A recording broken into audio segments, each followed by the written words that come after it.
testimony in a hearing to determine whether Fulton County District Attorney Fani Willis should be removed from Trump's racketeering case. We're learning that a judge has ordered a particular witness to testify. His name is Terrance Bradley. He's an attorney who earlier this month declined to answer questions, citing attorney-client privilege. Sources tell us the judge has now ordered him to answer questions about anything that falls outside of that arena. Bradley is a former law partner and one-time divorce attorney of Nathan Wade. That's a special prosecutor in the Trump case.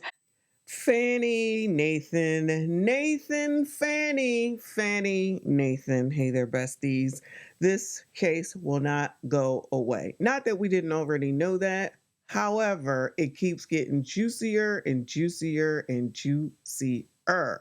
So it is February the 27th, second to the last day for me of Black History Month, but third to the last day of Black History Month. And Black History Month has been Black History Monthing, okay? So if you didn't understand or didn't know, the lawyer that used to be lawyer friends and partners with Nathan Wade was given privilege to not come out and talk about the relationship between Fanny and Nathan.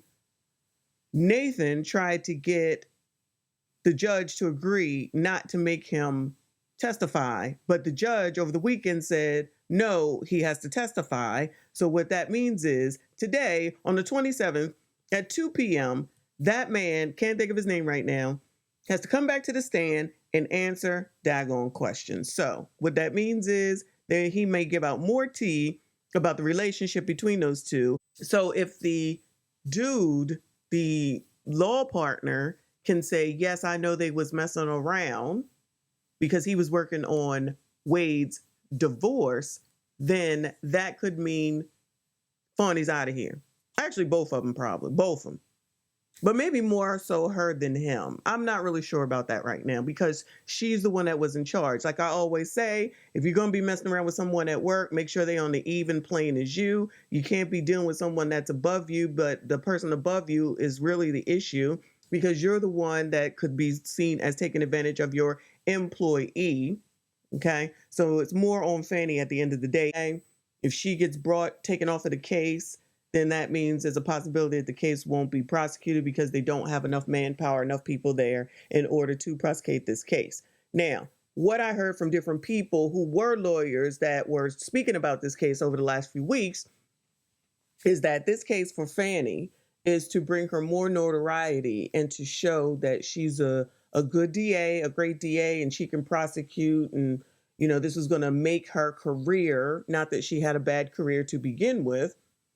However, they also said that if you're going to take on someone as powerful as Donald Trump and or as high profile as this whole case is, that you need to make sure that you are squeaky clean. You cannot have any issues. You can't have nothing wrong. You got to be basically perfect because they're going to go find you. And again, if anyone knows Donald Trump, like I know Donald Trump, he going to go all the way in. He going all the way in. Fani Willis, the DA in Fulton County, has acknowledged that she and Wade did have a relationship. The question is the timing of that relationship. Willis and Wade testified that they started dating after he took over in the Trump case. Ashley Merchant, the defense attorney for Mr. Trump's co-defendant Mike Roman, tried to get Bradley to answer questions that she says would dispute the timeline. We can go all day about exceptions to this. Fraud to the court, that's an exception. Mr. Wade, we contend, has filed a false affidavit with this court. That is fraud to the court. If this witness has direct knowledge that that is not true, then that's an exception to attorney-client privilege. It appears the judge agrees with her. According to our sources, he's going to compel Bradley to testify about anything he witnessed outside of attorney-client privilege. Bradley, child, it's your turn. He probably over here talking about why I gotta be dragged into this. Why he looking like Suge Knight's younger brother, just the dark-skinned version. Why is it I gotta be involved with this, child? I'm trying to go home and find some OPP for my daggone self because y'all stressing me the heck out. Now, hopefully this man is not losing any type of credibility or anything based off of his involvement in this. He could end up being collateral damage, and, you know, if he on the up and up, that would be unfair, unfortunate, okay? But odds are, hopefully, he just comes out today and just says, this is what it is. This is what happened. Leave me the F alone. So today is Tuesday. By the end of the daggone week, we really could be talking about a completely different story by then. We probably may have forgotten all about this man, because then they're going to bring Nate back potentially, and potentially Fanny will come on too. Child, this is crazy. I promise you, this man is like, I did not wake up for this. I did not come into law for this. I'm telling you. He's like, I got my own issues. I got my own things going on. And y'all want to drag me into y'all's nefarious actions. Talking about Nate and Fanny. Child.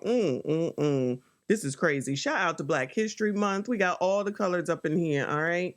No offense against this man whatsoever. I'm just saying, this could have all been done a long time ago. Fanny, you could have been recused yourself, but, you know, you're not going to tell me, of course. Then Nathan, you could have done the same thing, but Nathan needed the money. According to Lee, Nathan was down to his last $2,000, so he needed the money. And it's possible that Fanny knew that he needed the money, and maybe that was some sort of enticement, in case y'all missed that part. Allegedly. But Lee did say that, okay? Nathan had $2,000 in his account when Fanny came along and was dangling the $650,000. Allegedly. Woo! I'm still waiting for the other two people, the white man and the white lady, to come through and file their discrimination lawsuit. Child, that would be just, woo, Lord. Shout out to the ATL doing the damn thing during this Black History Month, I tell you. And going into Women's Month, y'all. I forget what the real name is. I got to look it up. I got to do better, y'all. Okay, I got to do better. I apologize, all right? But March is going to be marching, y'all. March is going to be marching. 31 days of Women's History Month, I think is what it is. And women are definitely making history out here, okay? Y'all definitely making some history out here, all right? And we here for it. We're going to be on it, y'all, all right? So all the women things happening, make sure you send those items to me, because we got to stay on top of what's going on with the ladies. Shout out to Monica Lewinsky. She is the epitome of female empowerment. If you know, you know. And now she's out here doing a damn thing. So you never know where Fanny might end up. She may end up the same place as Monica Lewinsky, being a daggone model. We shall be watching. That hearing is set for 2 o'clock this afternoon. You can watch a live stream of today's testimony on Atlanta News First Plus, and you can find that anywhere you stream. We do not care